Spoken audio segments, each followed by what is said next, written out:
You gave us such important details about how to properly manage diabetes, but I want to hear about the backstory. How did you find out that you had diabetes in the first place? Okay, Amanda, I was sitting in my living room one evening, and I picked up the newspaper, and I read the newspaper, read the sports section to find out what was going on with the Rockets and some other things, and I fell asleep.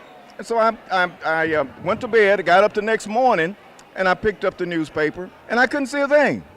I mean, I was just absolutely shocked. Why can't I read the paper? And I thought for a minute, well, it's my eyes. Something's going on with my eyes. And so I didn't pay attention to it, and a couple of days later, it cleared up. Well, several weeks later, I started craving grape juice. And so I could sit at a table and drink a gallon of grape juice in one setting. And so my wife was bringing me gallons of grape juice for me to drink. And then several weeks after that, I just started losing weight. Just all of a sudden losing weight. And I was at my CWA office there off of Jefferson, and people would come by and look in the office and look at me and say, wonder what's going on with Claude, because he's getting so thin. And I said, I don't know what's going on. And then finally, several weeks after that, I started urinating at night. I mean, every hour. And I woke up and I told Ruth, I said, Ruth, listen, I've got to go to the doctor. Something is wrong with me. And so after that, I went to the doctor. Of course, they took the different blood tests and everything. And the doctor said, man, there's nothing wrong with your blood. I was relieved at that. Other than, it appears that you have diabetes. Does diabetes run in your family? I said, no, diabetes doesn't run in my family. You know, I don't have no diabetes. He said, you sure? I said, I'm positive. And so he said, well, I want you to take these pills and come back a couple of weeks later and let us check your blood again. And so I actually did that. And they checked my blood, and they said, yeah, you're diabetic. He said, now, are you sure diabetes doesn't run in your family? I said, no, diabetes doesn't run in your family, my family. He said, well, have you talked to your parents? I said, well, my father's dead, but my mother's living, but I'm not going to bother with this. And so they gave me the proper medication, and they gave me a course on what I should eat and what I shouldn't eat. And then I decided one day, you know, just for the hell of it, I'm going to just ask my mother, does diabetes run in the family? So I went to visit her, and I said, Mom, does diabetes run in the family? She said, does diabetes run in the family? I got diabetes, your daddy had diabetes, your dad's mother had diabetes. Don't you remember Aunt Blanche had both her legs cut off? Uncle Hack had his foot cut off. Well, we were kids, and Uncle Hack was a farmer. So I thought he'd hacked his foot off in the field. Oh, wow. While he was, you know, working in the garden. So I tell that story because I think it's important that parents tell their children their medical history. And so whenever something happens to me that's new, I make sure my children know, so they'll know how to take care of themselves. And what I would have done had I known we had that history or had asked those questions, I would have taken better care of myself, right, when I was coming up. Maybe I would have stayed out of some of those places, you know, that serve those drinks. That's right. Look, it's kind of sweet, huh? and stayed away from a lot of the other products that help, you know, move that diabetes. So I'm happy that again that Edna is having this. But you know, the most important thing is parents need to make sure they tell their children the medical history, so they'll know what to prepare for. Because as they get older, those things will begin to happen to them if they don't know about them. Such an important story. Thank you for sharing that, Claude. Excellent story. Thank you. And finally, I want to recognize all of those that will be walking today.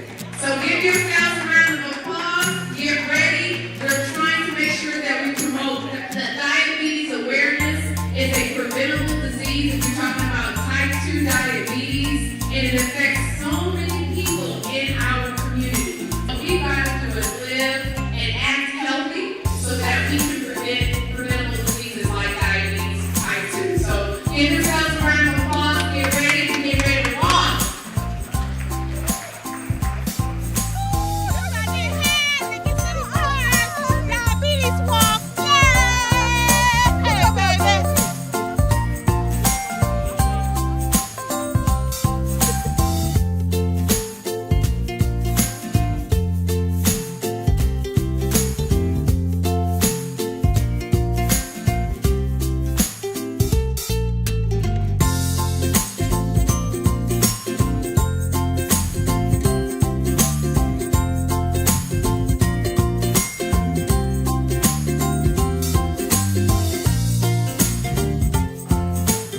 diabetes is a disease that affects over 29 million Americans in the United States.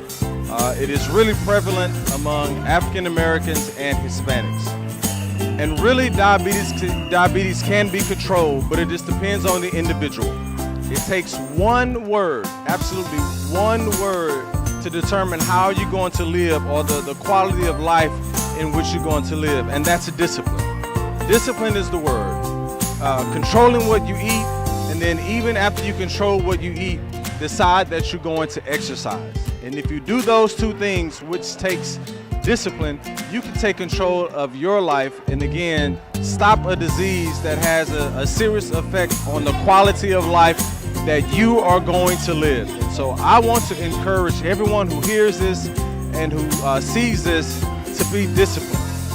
Control what you eat. Sugars that are high in salt, foods that are high in sugar and salt are not good for you. Eat more fruit, eat more vegetables, and then also exercise. At least 20 to 30 minutes of moderate exercise per day can do a lot going towards helping you live a healthier lifestyle. So again, I just want to encourage you to be disciplined and do some things like exercise and eating right that's going to have a positive effect on your life. Thank you. Hi, this is Felicia from United Memorial Medical Center. We are out here today with Acres of Angels, just getting some blood sugar and blood pressure testing done for you guys, making sure our community is healthy today.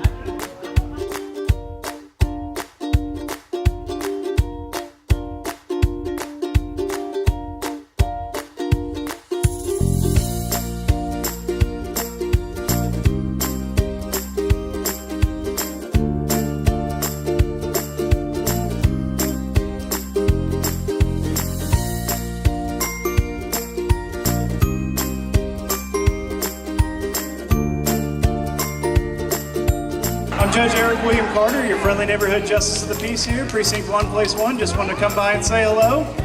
It's a beautiful day to be at the park. It's a great day to be out for such a great cause with the Acres of Angels.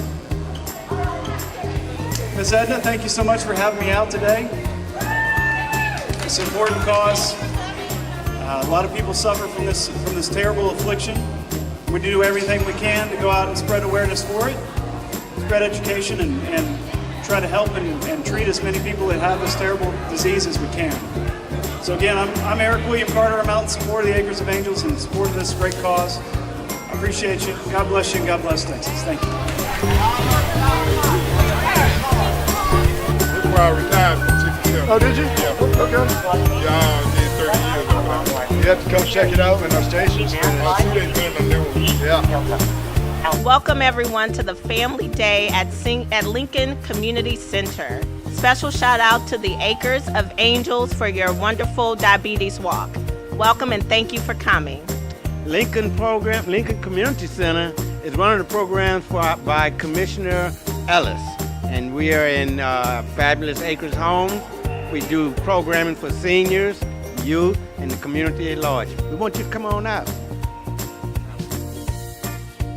Hello everyone, my name is Thelma Scott and I'm the founder and chairman of Bobby Jordan Endeavors for Students with Disabilities, and today I'm just so honored to be here to the Diabetes Walk with Miss Edna Griggs, one of my very, very best friends, my BFF, and I'm enjoying it. It's a wonderful event and she has a wonderful turnout, and I just wanted to say if you are not here today, you're missing a wonderful event.